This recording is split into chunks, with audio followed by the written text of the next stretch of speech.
coming to you live on 95.1 KVCM in Los Angeles, but heard around the world, all over the place. I hope you're tuning in via our website and are here for the interview that I'm about to put into play here. I'm going to start a little song off from that, and so you can hear some of this music. Something we don't usually hear probably on KVCM.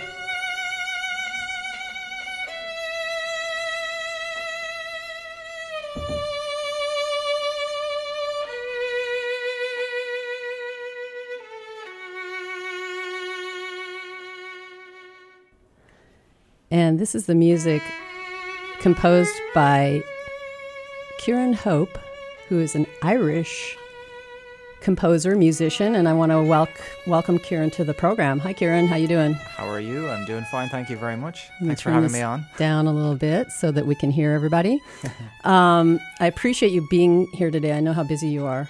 As a matter of fact, we met a couple of years ago at this very location. That's right, here, exactly. Yes, and I just like mongered all over you because of your musicianship, and was interested in learning more about composers because I had a film that I wanted to make, and you were kind enough to read it. And we ended up doing a little thing together so far with End of the Innocence, which you did the music for, which is incredible. So why don't we go ahead and get right into this? The music I'm playing in the background right now is from a concerto that you wrote. And I'm working on right now. It's in progress still. Can you tell me when it started, how it became, and what we're doing here? Sure.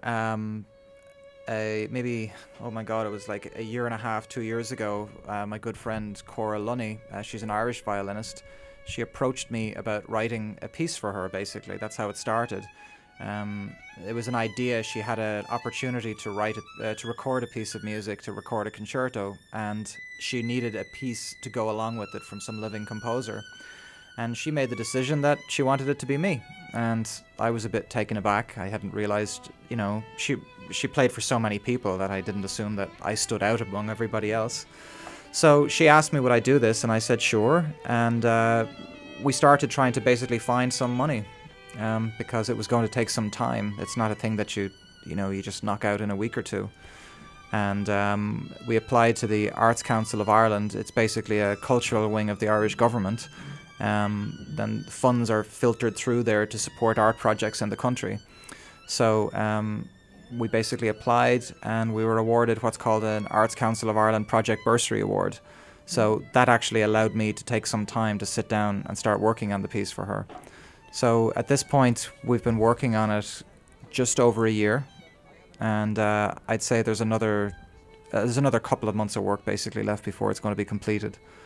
So how does one go about working on a concerto? I'm assuming this is a huge thing that takes just tons of thought and work and creativity. How does one approach something like that? I'll be completely honest and say I don't think I realized how much went into it before I took it on either.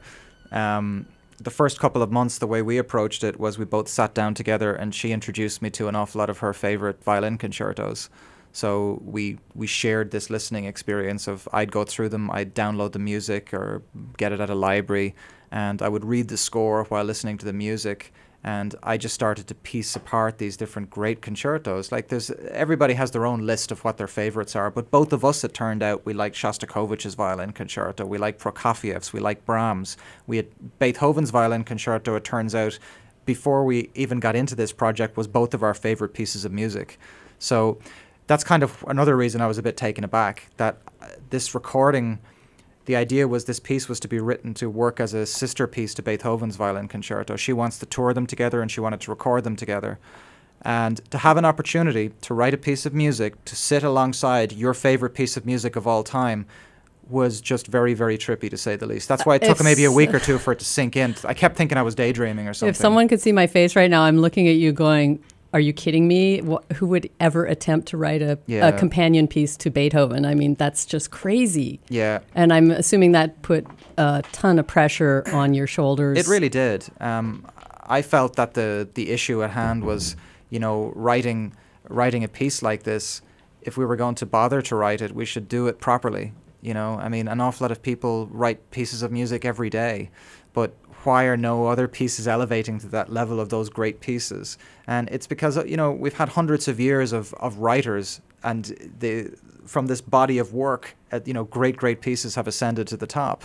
So if we felt we wanted to write a piece that stood a chance of sitting alongside these, I guess we just thought we should take the proper time and proper diligence and make sure we did it correctly. So for us, as I say, that really involved, I was adamant I needed to listen, and I needed to listen to these pieces with her guidance as the person who's played several of them. Like one of my favorite recordings is her recording of the Shostakovich violin concerto. Like, so I've been listening to her as I think it was a 20-year-old when she played it. You know, her recording, picking it apart, seeing what I liked about her interpretation and understanding how she plays. But at the same time, when you're writing something like that, you still have to be original. So yes. Does listening to other people's works seep into you? Do you have to, at some point, you know, throw that away and go, I'm starting from scratch? Right. It depends on how you operate. For me, I consider myself having a very poor musical memory, if I could call it that. So for me, when I listen to them, I'm analyzing the textures, the structures, the things that make the violin sound good, the thing that in the form, that's the real issue in a piece this size, is that, you know, you're going to make a person have to sit in an audience and listen to your piece from anything from 20 to 40 minutes. And that's it. It's exposed. If they don't like it after 5 minutes, you're really going to know this audience doesn't like your piece. So the structure is very, very, very tight. So I don't know, it's like as a writer, by analyzing other works, sometimes you start to get underneath the skin of, oh, that's what works in terms of a choice of where you might change direction with the music or methods. Like a lot of these guys I discovered had similar techniques of shifting the piece at different times. And to me anyway, it jumped out at me. So that's how I absorb that information. But the structure and the melody and the texture and the ideas, like for our piece, we decided we wanted to do a second movement influenced by Gregorian chant. I've always wanted to do it, and I wasn't sure was I brave enough to try this, but she was the one standing beside me going, to hell with this. You know, if you want to do Gregorian, I think it sounds great, give it a shot. And you've also been filming some of this and are hoping to make a documentary out of this, which is really great. So if anybody wants to get involved in the documentary, they should call us, and I'll send them to you at some point, or email me. If you're looking for funding, as usual, like we all are for our films and things like that. Yeah. But I know you have shot some great material on it, and it is online. Can you give me the web address that people can go and check this out? Basically, if you head on to Facebook or onto YouTube and type in the Hope Concerto or the Hope Concerto Project, we're going to show up. Excellent. Yes, and I have seen this, and I highly recommend people. I actually shared it on Twitter and Facebook. Well, thank you very much. Everywhere, because I think you're awesome.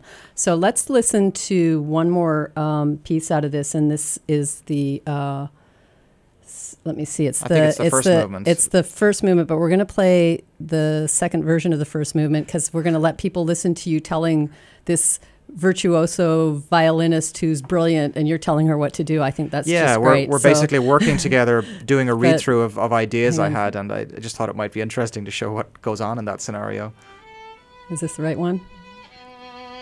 If it's track 3, it is. Okay, it's track 3. And if you want to say anything over this, that's fine too.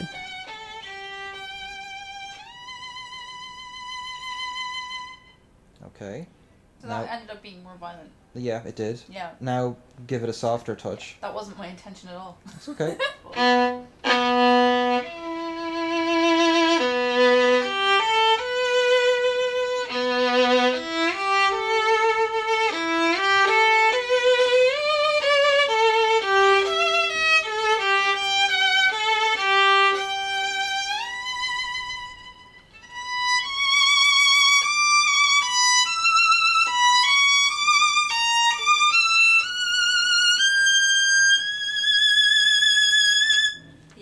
Sounds really nice on the violin. It's interesting things in there. As you can hear, we discover magic when we play it. You know, the idea is that we play different variations, and we discover things by the resonance of her instrument. It's a very old, vintage, violin, so it has unique textures to it that I guess I'm trying to discover, and the only way I can do it is get her to play back what I write and hear where it resonates. So people, when you...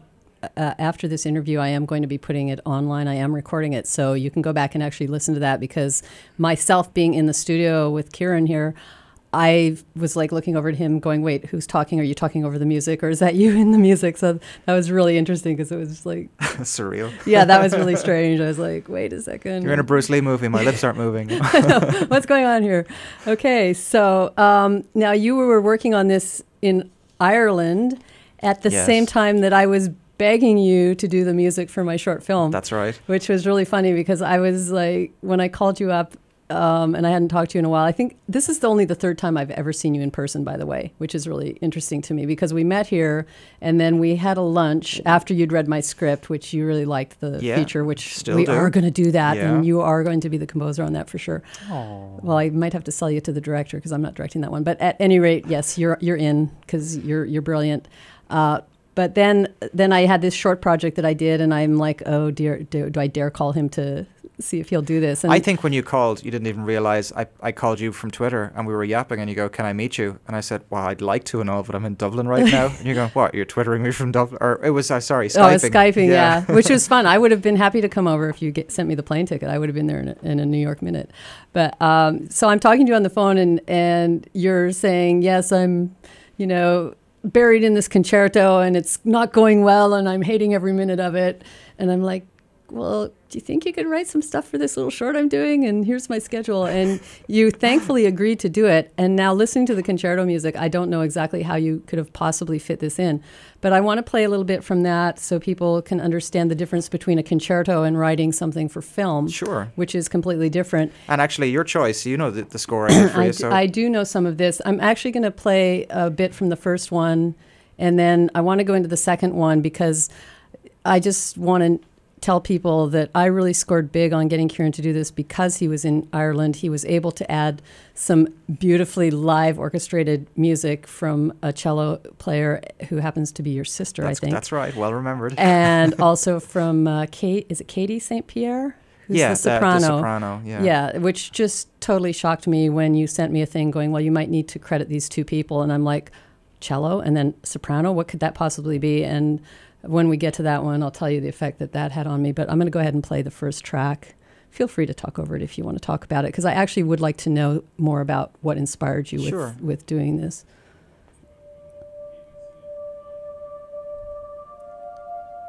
So this is the very beginning of the movie, which has... That's actually right. Which is a dream sequence. It's a dream sequence, so I went with these kind of ethereal electronic sounds to try and, accentuate the dream. I left the live instruments out at this point. So when you're writing something like this, are you looking at the picture to inspire you? Yeah. Is it For actually me, I the am. visual, Yeah. or at that point, you had read the script?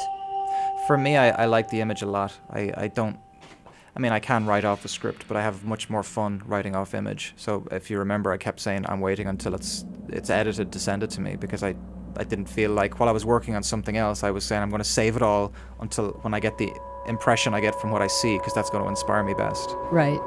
So. And you were also very specific to me. Well, let me get through this loud part. Yeah. This is all electronic, right? Yeah. It's funny, it plays and you listen to it and go, oh, that's this, that, and the other, and you go, yeah, but you know how long it takes to find and edit those textures to make them right? Oh my God. You sit there for hours playing one note going, and then go, no, I'm not quite sure I like the way it sounds, and I'll tweak some filters on it, and you go, no, that's a bit closer, So does the music jump into your head as you're looking at the picture? And I obviously didn't put a temp track on it because I didn't want to get married to something. I had no music. My editor was going, why the heck are you not letting me put music on this? And I said, you can cut it to music, but I don't want to hear it. Yeah. Because I wanted your thing to be pure to me. I know, and I had said, sometimes people send temp to me and sometimes they don't, and I don't really mind. The only time I have a problem with it is when they're too attached to it, because then we have a problem, because I can't replicate exactly what's in the temp. I can get something off the flavor of what's in the temp, but if you're that attached to it, just use it. Use the temp, even though you stole it off of some... Yeah, I have no problem writing along with the temp, though. It's a guide. Like, it's always about trying to say, what do you want? And if a temp is a good way of showing me what you want, I'm very happy to work along with that. Okay, we're going to take a quick break here to get a little message from I think it might be the president. 95.1 KVCM presents a live remote broadcast from